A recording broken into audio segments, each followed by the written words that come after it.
Hi, I'm Victor Martins from Martins Law. I am a lawyer in Ontario and I exclusively practice in the areas of real estate and wills and estates law.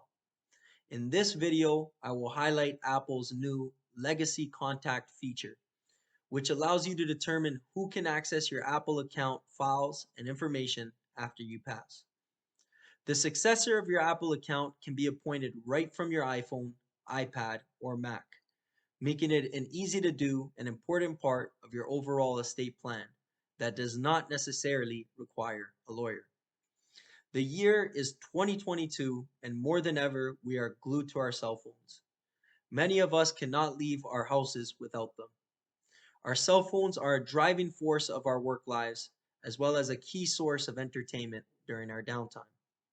Our cell phones and other devices hold valuable and sentimental information about us and our life experiences, including our photos, videos, messages, notes, and files, which makes it all the more important that we take the necessary steps to make this content easily available to our loved ones after we pass. As of January 2022, if you are an Apple user, you can now decide right from your device who will access your Apple ID and iCloud account once you pass, so long as your iPhone or iPad are updated to version 15.2 or later, or so long as your Mac is updated to version 12.1 or later. The person that you name as the successor of your Apple account is referred to as your legacy contact. You can choose anyone to be your legacy contact so long as you expect that they will be at least 13 years old when they need to access your Apple account. Your legacy contact does not need to be an Apple user themselves. You can appoint more than one legacy contact, but if you do so, you should note that everyone you appoint can make decisions regarding your Apple account without the consent of your other legacy contacts. To appoint your legacy contact right from your device, you must take the following steps. First, go to the settings menu. Next, tap your name. Then you tap the password and security tab. Finally, you tap legacy contact, and from that screen, you can begin making your legacy contact appointment. Once you appoint your legacy contact, you will be given an access key that you must share with the person or people that you appointed.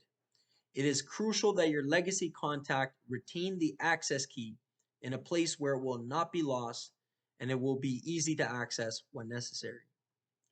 Once a person who appointed a legacy contact on their Apple device passes, the legacy contact will only need the access key and the death certificate to access the deceased's Apple account. It is important to note that your legacy contact cannot access your Apple account prior to your death, as Apple will require a death certificate. It is also important to note that presently, a legacy contact's access is limited to death and does not apply to any period of incapacity during one's lifetime. An alternative to appointing a legacy contact may be to simply provide your passcode to a trusted person whom you wish to access your Apple account when you pass. However, the risk with taking this approach are that your passcode may change from time to time, and for privacy reasons, you may not want to share your passcode during your lifetime. You may also choose to leave a separate list of all of your digital and social media accounts and their corresponding passwords, which you keep together with your will in a safe and secure place. However, if you take this approach, you should ensure that the list is updated regularly. If a person passes without ever having set up their legacy contact and their loved ones do not know their password, the time and expense necessary to access the deceased's Apple account may be extremely high. In that circumstance, Apple currently requires a specific court order authorizing them to grant access to a deceased's Apple account. To grant access, Apple will not accept a probate certificate that a loved one may have already obtained as part of their estate administration anyways. Instead, Apple requires a separate, specific court order which contains very particular language before they will grant a loved one access to a deceased Apple account. This can be a lengthy and expensive process that likely requires legal representation, which may unfortunately turn some families away from accessing their loved ones' sentimental data. As noted, this strenuous court process may be avoided if an Apple user takes advantage of the new legacy contact feature as part of their overall estate plan.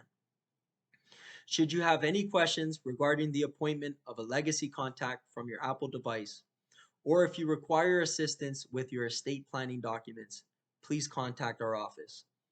Again, I'm Victor Martins from Martins Law. Have a great day.